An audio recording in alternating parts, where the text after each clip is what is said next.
Have you ever felt peculiar? I think all of us have had those moments where heads turn toward you, all eyes lock onto you because you were different. You were an outsider. You were one of them and not one of us. I remember playing football. It was my sophomore year of high school, my JV year. It had been like 4 years since I last put on a helmet and shoulder pads. But I decided I wanted that football experience in high school. And so I'll never forget, we're on that first week of practice. We're doing two-a-days, or as we call them on my team, double days, which is like 2 practices in 1 day. And we're running this kickoff drill that involved like 11 of us lining up. And then at the blow of a whistle, we'd run down most of the length of the field. And when the play was done, we'd turn around and we'd jog back to our starting point. And we'd wait our turn to start again. And there were like 50 of us doing this. And because I hadn't played in a while, man, I really hadn't learned how to pace myself yet. And so I was given like 100% of myself every single play. I felt like Rudy out there. Man, my body was torn up.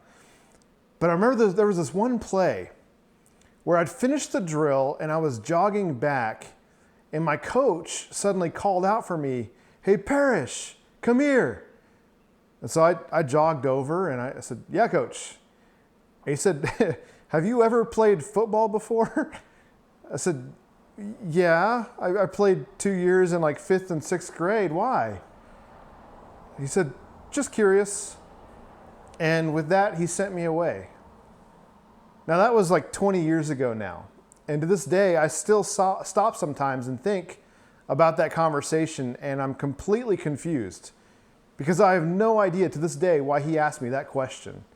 Like, did I look great out there? Did I look weird out there? I honestly have no idea. All I know is that for him, I stood out. And I suspect it was for all the wrong reasons, because I was kind of a mediocre football player at best.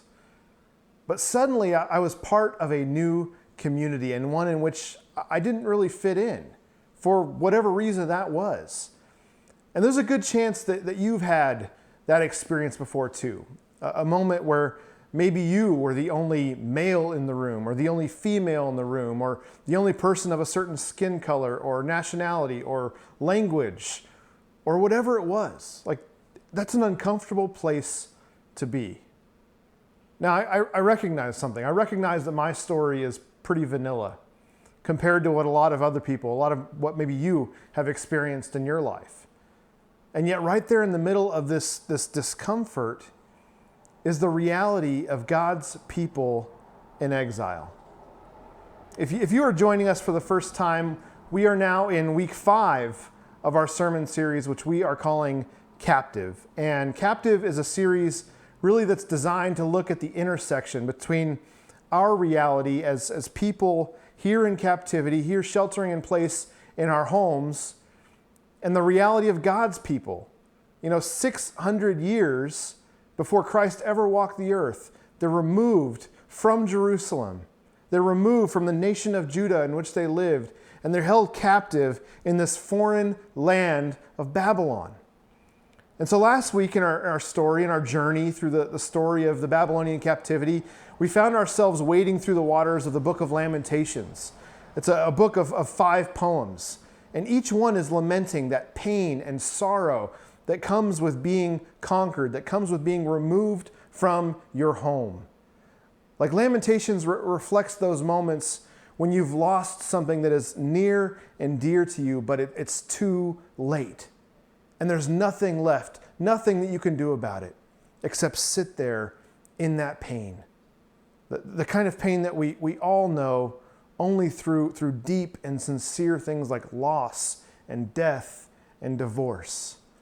Because that's what this captivity was. It was a divorce between God and his people. A divorce because of their unfaithfulness to him. You can read more about that in Jeremiah 3. And yet, just like in divorce, life must go on. A person can't simply sit and eat their tears forever. And so as we continue in this story, as we continue in this march through God's exiled people, we come now to the book of Daniel. And Daniel's an interesting book because it's a book that reflects and represents what life in captivity is and what it's supposed to look like for God's people. Because I want you to keep in mind, God's people are not here by mistake. They're not here by happenstance. They're here because of the justice and the will of God. He is the one who put them here in Babylon.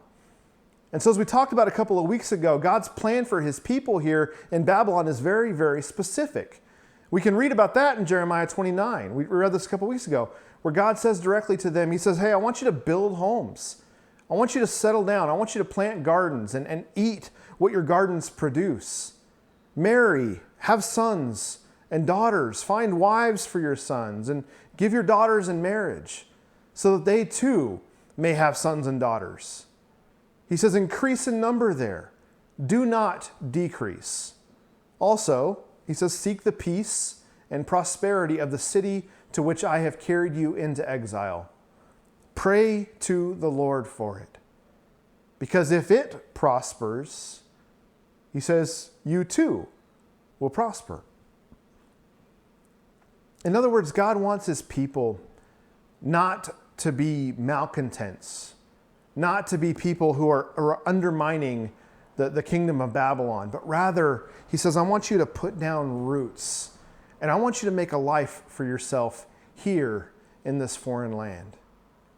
And yet, just like we talked about last week, when we began, whenever we join a new community of people, there will be moments when we become peculiar, when things become peculiar. And it's one of those kinds of moments that we read about here in the book of Daniel, or that Daniel introduces us to. And so I invite you to read along with me. We're going to be in Daniel chapter 1, beginning in verse 1. And this is what Daniel says. It says, in the 3rd year of the reign of Jehoiakim, king of Judah, Nebuchadnezzar, king of Babylon, came to Jerusalem and besieged it. And the Lord delivered Jehoiakim, king of Judah, into his hand, along with some of the articles from the temple of God. These he carried off to the temple of his God in Babylonia and put in the treasure house of his God. Then the king ordered Ashpenaz, chief of his court officials, to bring into the king's service some of the Israelites from the royal family and the nobility, young men without any physical defect, handsome, showing aptitude for every kind of learning, well-informed, quick to understand, and qualified to serve in the king's palace. And he was to teach them the language and the literature of the Babylonians. And so the king assigned them a daily amount of food and wine from the king's table. They were to be trained for 3 years. And after that, they were to enter the king's service. Now, my cousin Sean is a pretty awesome guy. And he's just one of those really, really thoughtful people. One of those people who just loves to give gifts. It's something I envy because that's not my giftedness. But that's what he does. And so on a whim last week, he just decided to mail us a Blu-ray of the movie Top Gun, because I had mentioned somewhere along the way in a text message or phone call or something of how I'd wanted to rewatch Top Gun because it had been so long and there's this new one coming out and so on. And so what do you know? The next thing I know, here comes my copy of Top Gun being delivered right to my door. And so last week we sat down and we watched it for the first time in probably 20 or 25 years. And it was almost like a new movie for me because it had been so long. But what I didn't remember about Top Gun was what Top Gun actually was. That these characters that you guys are so familiar with, like Goose and Iceman and Maverick and so on, they weren't just fighter pilots like I had remembered. These guys were supposed to be the best of the best of the best fighter pilots in the entire Navy. And Top Gun was the school that they had been selected to because they were the best. And so as Daniel begins, that's kind of what's going on here in Babylon, right? King Nebuchadnezzar, he wants the best of the best of the best Israelite men to be taught and trained in the very best of what Babylonian culture has to offer. And so he wants the youngest men, he wants the fittest men, he wants the handsomest men, the smartest men, and he wants them to learn their ways. And then he wants them to work in his service. It kind of reminds me, it's kind of like a top athlete. When there's somebody that you want on your team that bad, man, you roll out the red carpet for those guys. You wine and dine them. You do whatever it takes to make sure they have access to the very best food and the best trainers and the best equipment, whatever it will take to get them on your team and to make sure that they're successful in the process. And so Daniel 1 tells a story of 4 of those Israelite exiles, Daniel being one of them. And it says in verse 6, it says, among those who were chosen were some from Judah, Daniel, Hananiah, Mishael, and Azariah. Now, this is not the same Hananiah that we talked about a couple of weeks ago. He died. But these are 4 elite young men from Judah who are living now in exile in Babylon. And all 4 of these men currently have 4 very Jewish names. And yet the very first sign that things are amiss a little bit is going to come here in verse 7. Because part of being a good and proper Babylonian means having a good and proper Babylonian name. And so verse 7 says that the chief official came to them, or gave to them, new names. To Daniel, the name Belteshazzar. To Hananiah, Shadrach. To Mishael, Meshach. And to Azariah, Abednego. And you might be tempted, like at first glance, you might think, okay, like what's the big deal here? Like people in Hollywood change their names all the time. And that's true, but that's not like this. Like this is something else. Because the names that were given to these 4 men, they weren't just Babylonian names. They were names that suggested that they were now in the service of a different god, a Babylonian god. When you kind of dig into this a little bit, commentators are divided on exactly what Shadrach and Meshach mean. But there's a general agreement that they involve service to the god Aku. In the same way, Abednego means something like servant of Nabu. And Belteshazzar means, protect his life. But you'll notice there at the very beginning of that word the reference to Bel, right? The god Bel. And so what's the first thing that happens to these 4 faithful servants of the one true God of Israel? Well, they're stripped of their identities and they're given new identities that are grounded in the culture and the gods of the people of Babylon. And yet it's verse 8 where this story begins to take a little bit of a turn. Because it's when Daniel and the other 3 men begin to draw a line in the sand. Like, we will go this far and no farther.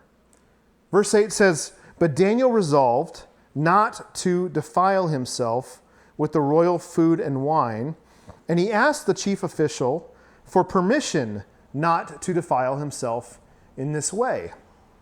Now, this is a big deal, because for the king's chief official, his job is on the line, because his job is to make these men the very best of the best of the best. And if they aren't eating the best and they don't become the best, that's going to reflect poorly on him.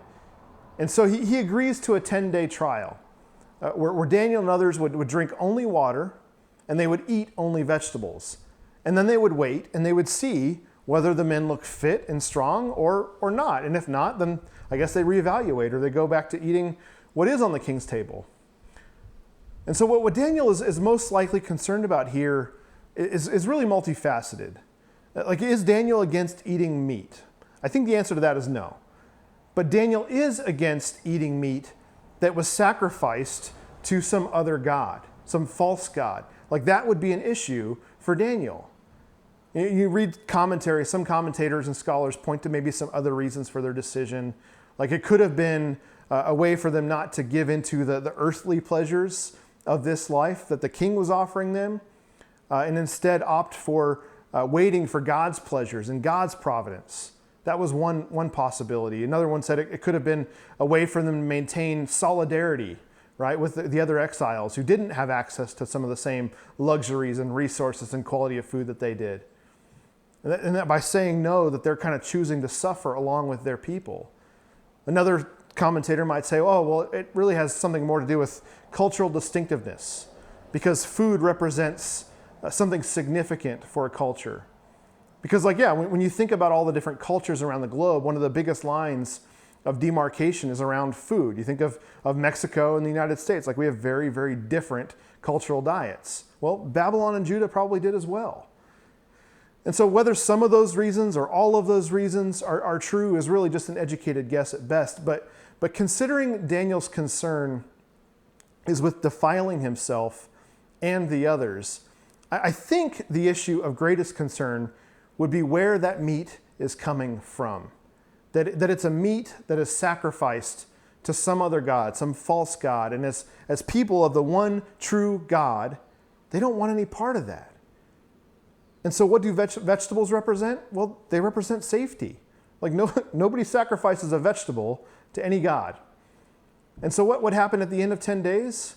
Well, you look at verse 15, it says that the men looked healthier, they looked better nourished than any of the young men who ate the royal food. And so the guard took away their choice food and the wine that they were to drink and gave them vegetables instead. And so as time would go on, God would bring favor over the lives of these 4 men. The text says that God gave them knowledge and understanding of literature and learning, that Daniel could even understand visions and dreams, which is going to come into play later on in this book. And so at the end of their 3 years of training, all of the trainees, including these 4 men, are presented to King Nebuchadnezzar for him to examine, talk to, and look at. And it's determined that these guys are the very best of all the recruits. So much so that they were said to be, here in the text, 10 times better than all the magicians and all the enchanters in the king's entire kingdom. Now, it's a figure of speech. Were they literally 10 times better? Probably not, but they're way better. And so on the surface, you look at the story, and it's kind of this weird little story about 4 men changing their diets in service to some foreign king. And yet, Daniel chapter 1 is so much more than that, because it represents something profound. It represents something that affects the lives of every believing person on the face of the globe, including me and including you. You know, Daniel 1 represents the intersection of identity as citizens in the kingdom of God and the identity as citizens in kingdoms and nations of this world. And so as I survey the climate of faith and of national allegiance around us today, I see a lot of confusion about how these 2 identities are supposed to interact or intersect as people of God. You know, in Matthew chapter 6, Jesus says something really, really profound to his disciples. He says, no one can serve 2 masters. No one can serve 2 masters. And yet, all around me, when I look around at people's lives, that's exactly the reality that I see people trying to live.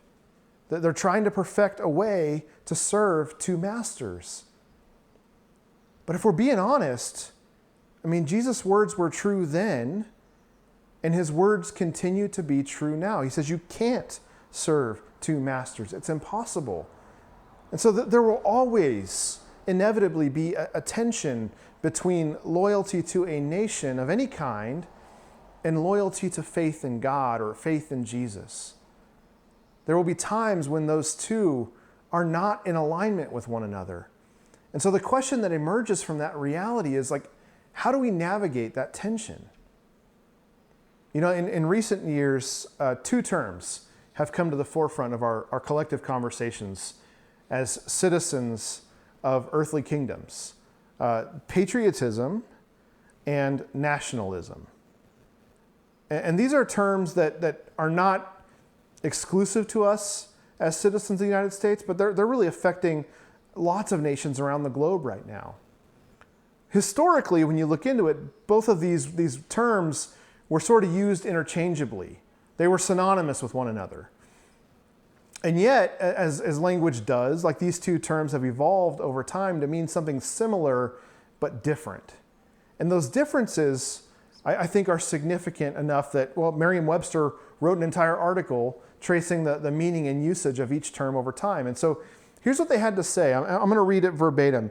Merriam-Webster says, there are still obvious areas of overlap between these two terms, between patriotism and nationalism. They said, we define patriotism as love for or devotion to one's country, and nationalism in part as loyalty and devotion to a nation. But, they said, the definition of nationalism also includes exalting one nation above all others and placing primary emphasis on promotion of its culture and interests as opposed to those of other nations or supranational groups. They said this exclusionary aspect is not shared by patriotism. In other words, over time, the term nationalism has evolved. It's evolved to being not just proud of who you are, not just proud of where you come from, but it's promoting a particular nation. It's promoting their interests and their culture over and above everything else. And I bring this up because that's exactly the kind of mentality that Daniel and Hananiah and Mishael and Azariah are facing as they're transplanted into a foreign land. Like, living there isn't enough. Serving the king isn't enough. They are being called upon to change names to Babylonian names, serving Babylonian gods, and they're being asked to eat Babylonian food sacrificed to those Babylonian gods. And so King Nebuchadnezzar's entire objective is to teach them how to be the best Babylonians they can possibly be. And so Daniel, Hananiah, Mishael, Azariah, they have no problem, it would seem, with patriotism toward Babylon, with service to the king and the country. And after all, that is what God called on the exiles to do, was to put down roots and seek the peace and prosperity of Babylonian land.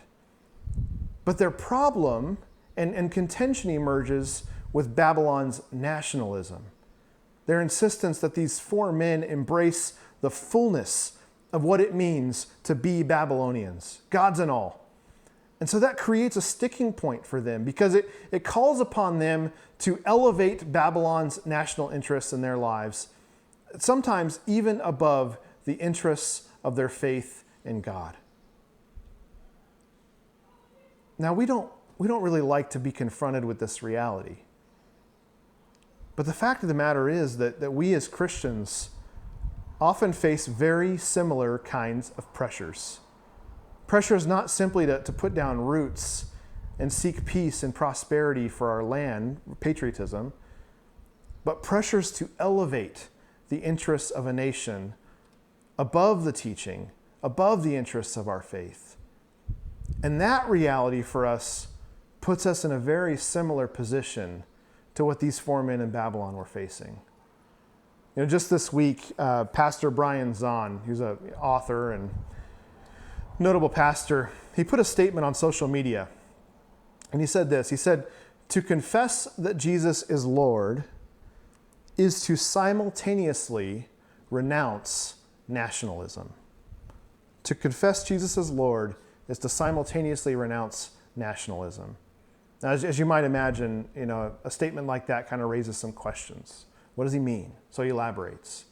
He says this, I quote him. He says, is it permissible for a Christian to be patriotic? He says, yes and no. It depends on what is meant by patriotism.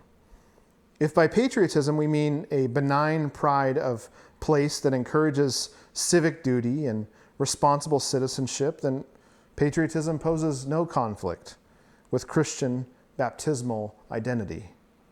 He says, but if by patriotism we mean religious devotion to nationalism at the expense of the well-being of other nations, if we mean a willingness to kill others, even other Christians, in the name of national allegiance, if we mean an uncritical support of political policies without regard to their justice, then patriotism is a repudiation of Christian baptismal identity. It is extraordinarily naive, he says, for a Christian to rule out categorically the possibility of any conflict between their national identity and their baptismal identity. And so, friends, church, like you, I love my fatherland. I use that term intentionally because, incidentally, the Greek root of the word patriotism is pater, or father in Greek. I love our fatherland. I love our city. I love our state. And I love our country. And I would gladly and honorably serve any and all three to help seek the peace and prosperity of this nation that we call home. And I would venture to guess that a lot of you would do exactly the same thing. And yet, just like these 4 men in Babylon, as Christians and followers of Christ, there are limits. There are moments where we are called to draw a line in the sand and say, this far and no further. And so the difficulty that we all face is really when and where to draw that line. Because there's a gray area here. There's a fuzzy area. There's a tension that exists for each and every one of us in that. And I think that the guys at the Bible Project, if you guys ever watch their videos, I think they really hit the nail on the head here. They worded it so well. But they spoke about these 4 men in Babylon, and they said this. They said that the way of the exile is a combination of loyalty plus subversion, or loyalty and subversion. In other words, for Christians, we are called to live in that same tension, that tension between loyalty and subversion. And that's not an easy place to find clarity. And yet we know that we cannot serve 2 masters. We have only one. Paul writes in Ephesians chapter 4, he says, there is one body and one spirit, just as you were called to one hope when you were called. One Lord, one faith, one baptism, one God and Father of all, who is over all and through all and in all. And so, friends, our allegiance as Christians is a singular allegiance. And it's rooted in the oneness of God. And so as Christians living in the nations where God has placed us to live and serve and better our communities, like I've lived long enough to know that it can be challenging to live in that tension. And yet when we look at the life and the decisions that were made by Daniel and Mishael and Hananiah and Azariah back in Daniel 1, we can begin to find tools to help us discern when and where to say yes and say no. And so I think sifting through those tensions starts right here. And I want you to write this down. Write this down. Live within, but don't live with sin. I'm going to say that one more time. Live within, but don't live with sin.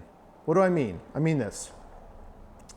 That God has absolutely called us to live in the fullness of the nations and the communities where He has placed us. Just as He intended for the exiles in Babylon, God calls on each of us to live within. In other words, we don't go and cloister ourselves and shut ourselves off from the world around us. We are not called to monasteries.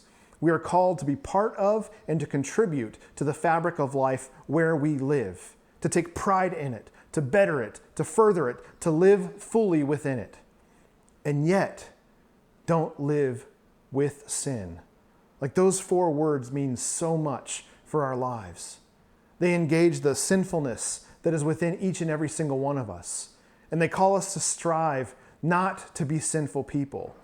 And they call us not to live with a posture of condoning the sin that happens in the world around us. Because some of us see and hear and we experience things in our world and in our nation that are just downright sinful, things that do not bring glory to God. And some of us, as Christians, turn a blind eye to those things. And I'm here to say we cannot do that. Our mission as people of God is to live righteous lives, striving against sin both within us internally and in the world around us.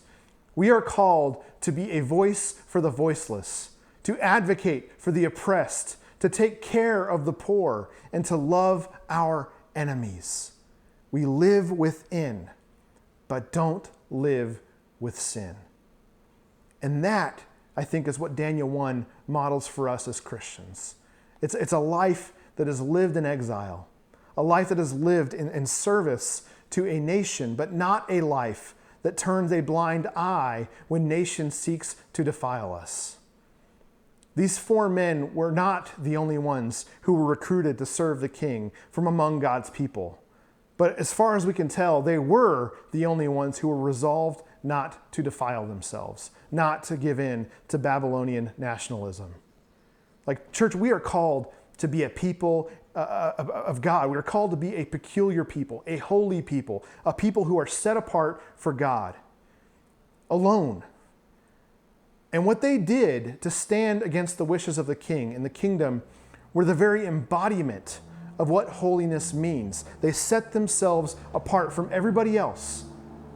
They made themselves peculiar from everybody else so that they could be fully surrendered to the one true God. And so, church, as I close, I want to leave you with the words of Paul. He's writing to Christians who are living in Rome, living under another more powerful empire than even Babylon. And so he writes in Romans chapter 12, beginning in verse 1, he says this. He says, "Therefore, I urge you, brothers and sisters, in view of God's mercy, to offer your bodies as a living sacrifice that is holy and pleasing to God." He says, "This is your true and proper worship." Verse 2, "Do not conform to the pattern of this world, but be transformed by the renewing of your mind." And he says, then you will be able to test and approve what God's will is, his perfect, pleasing, and perfect will. Church, that's my prayer. May we be a transformed people rather than a conforming people. May our minds be renewed with the truths of God's word. May we remember our calling to live within, but don't live with sin. And so, friends, if you're listening today and you're listening to this message and you're tired of living the life that you are in, like if you feel stuck or if you feel like you're confused and divided between two worlds or two realities or two loyalties, I want you to know that Jesus has a plan for your life. And he wants to be part of your life. And friends, if you are ready to receive Jesus into your life today, I want to invite you to receive him in baptism. If you would email us, you can email us at questions@lakemercedchurch.com. We'd love to connect with you. We'd love to get to know you. We'd love to walk with you on that path toward Jesus. I hope to hear from you. God bless you, and may you live richly within that tension of life this week. We will see you next week.